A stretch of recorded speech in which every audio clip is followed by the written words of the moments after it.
இந்த இடத்துல லிங்கம் இந்த லிங்கத்துடைய பெயர் என்னன்னா மதிய நந்தீஸ்வரர். இந்த லிங்கம் அதாவது எப்போ உருவானதுன்னா சிதம்பரம் தில்லை நடராஜர் கோயிலில் ஆதிமூலநாதர் சுயம்புவா ஒரு லிங்கம் இருக்கும். அந்த லிங்கம் என்ன காலகட்டத்தில் உருவானதோ அதுக்கு அடுத்தபடியாக உருவான லிங்கம் இந்த லிங்கம். இந்த லிங்கத்துடைய பெயர் மதிய நந்தீஸ்வரர் அப்படின்னு சொல்றாங்க. ஏன் அந்த பேர் வந்ததுன்னா புலிக்கால் சித்தருங்கிற வியாக்கரபாகருடைய தந்தை அவர் வழிபட்ட லிங்கம் இது. அதனால அவருடைய பேரவே இந்த லிங்கத்துக்கு பேரை வச்சிருக்காங்க. இந்த இடத்துடைய பயங்கரமான சிறப்பு என்னன்னா சிதம்பர ரகசியம் அப்படிங்கிற ஒரு வார்த்தை ஒரு வாசகம் அந்த ரகசியம் ஒன்று இருக்கிறதுக்கு மிகப்பெரிய ஆதாரம் முதல் பிள்ளையார் சொல்லியும் இந்த கோயில் தான்.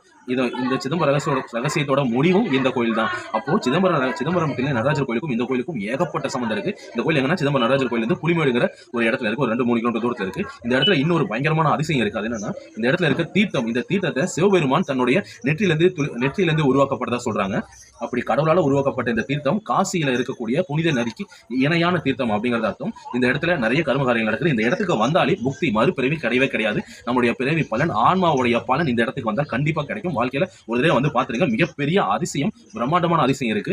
இந்த இடத்துக்கு வந்து தரிசிங்க, மிகப்பெரிய மாற்றம் கிடைக்கும். முக்கியமா இந்த தீர்த்தம் அவ்வளவு சிறப்பு வாய்ந்தது. நன்றி.